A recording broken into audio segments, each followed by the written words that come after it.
Hi, hello, vanakkam, and welcome back to yet another episode on your and our favorite Little Slaw YouTube channel. So today in this video, we're going to see something which you might not have explored, but this will definitely save you some time and it will definitely help you to increase some productivity. So we all know that we have to have the populations, right? So we need to create the populations. And just to give you a quick feedback, sorry, a quick understanding on what is a population is where we create or we bring in all the users and where we define the browser for testing and we define the cache part. Is that going to be as recorded or a new user or a returning user? And we all know what is the difference between that as well. So if you are setting up as recorded, then those cache that are recorded during the recording will be taken or will be used as part of your execution. Or when you are selecting new user, so the cache will be cleared every time, so there won't be any cache. So anytime when the user hits the application, he normally don't I mean he normally checks at the cache, but since they are deleted, so he has to go to the actual machines, to the app server or to the database server to get any data.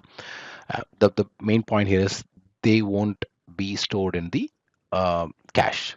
And then the next part is the returning user. So when I say returning user, yes, in this case, the cache will be created with the previous users, and those cache data will be used by the returning user. So this, in this case, no new resources will be downloaded, or the amount of search or the amount of request that you send will not go to the app server. Instead, they will try to collect all this information from the cache. So that is what the handle cache does. And yeah, we all know about the percentage, where we can set the percentage. Yes, in neoload, while we distribute the load, yeah, we can actually distribute the load in numbers, but in a different part. But here in the populations, we can actually set it through only the percentage. I will show you how to do that using the numbers shortly. And then we do have the WAN emulation, right? So when I say WAN emulation, we can actually try them with different levels of speed, the internet speed. So if you want to test your mobile application, you can actually use the mobile testing. And then if you want to test it in wireless, yes. But normally we don't bother about that. We normally run it through unlimited. If you're someone who has actually tested with any of these customized WAN emulation, please let me know in the comments. And now, before we move on to the main core of this video, like what is that one thing which you have not explored and which can save you time? So before we move on to that part, I welcome you all to our Little Slaw YouTube channel. Please don't forget to subscribe to our channel if you haven't subscribed yet. And as you all know, this Little Slow YouTube channel has the maximum number of videos for Neoload, and you all know we have got a lot of people.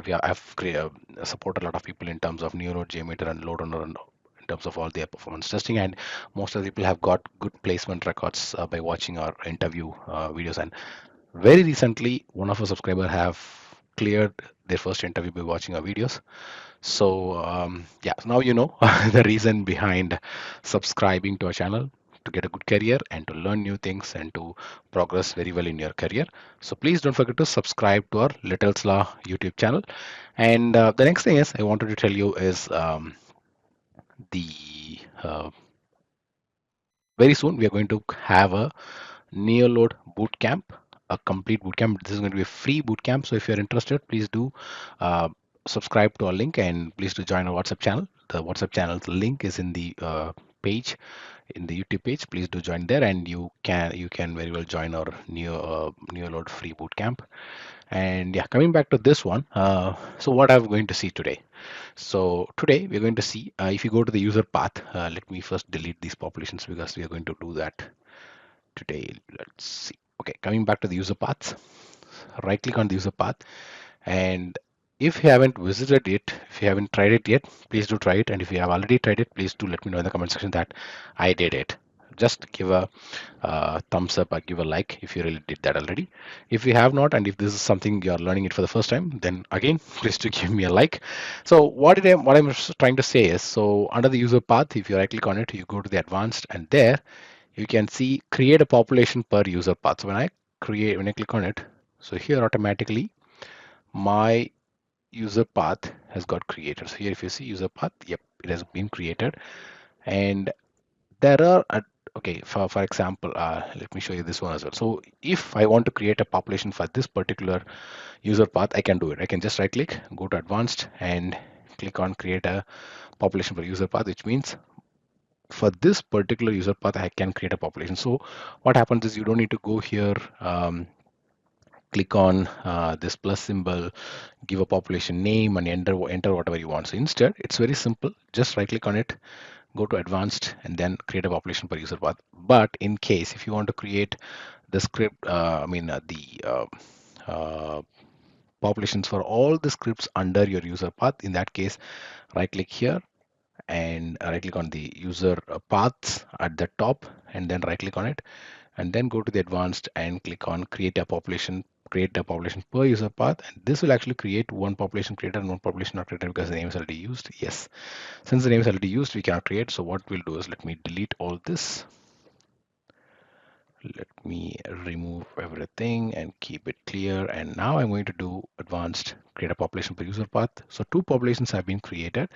If we go to populations, yes, see here you can see two populations. So all I wanted to say you is, instead of you going directly to the population, then as you can see here, I have separate user paths for all my scripts, separate scripts. So now you might have a question, right? As I already told you, here we are giving in percentage. So what if I want to give it in number? Any clues? So if you know already, please do comment in the comment section that I know, or give a thumbs up or like. So coming to the runtime, if you come to the runtime, here you can see the user path, right? So under this particular scenario, I choose my first user path, and under this user path, I can create the custom. So I can set up the time. Say for example, if it is like for 1 hour, 10 minutes, and I can go back to the edit graph, and here I can give the number. Say for example, if I want to give 25 users for this particular script, I can give it, and then, sorry, I can set up my ramp up, ramp down, and I can even set the whole, oh, okay, here it is like, okay, and there's one more thing which I'll tell you now. So here I have set up like 1 hour, 10 minutes, right? So what I can do is, if I'll just select my other um, population as well, and then I'll go back to the previous one, and when I click on apply to all and click yes, so now what happens is my other duration also gets 1 hour, 10 minutes. So now what is the other thing is, if I go to this edit graph in here, and if I click on 1 hour, 10 minutes, and let me enter the ramp down time. So you can actually set this. So for now, I mean, by default, after much practice, I usually select it very closer to my 6 minutes target time. So 6 minutes, 0 seconds, 1 hour, 6 minutes, and 0 seconds. Yep. And if I click on apply to all, yes. So if I go back to my user path one, and if I click on apply to all, sorry, if I click on the graph, here I can see the same 25 users and 1 hour, 10 minutes. So what I'll do is, normally is, after I do this, I go here and I'll choose 50. And if I want to increase or if I want to decrease, I can change it very easily, right? So the point here is, I can easily set the duration by just creating it in one uh, summary, or in one population or in one duration policy. I can actually apply that to all my other summaries. And now here, as I was telling you, so here I have set up 25 users, and here I have given 25 users. So I can even divide the users. And why do you want to divide it? Say for example, if you are having like 100 users, and if you want to divide 25 25, then you can easily give us 25%. What if in some case you have like 349 as your user load, and if you want to divide 25% out of it, we'll not be able to divide. Yes, in that case we'll have the number, so we can give it as like 43, 27, 100, 200. In that case we can distribute like that, right?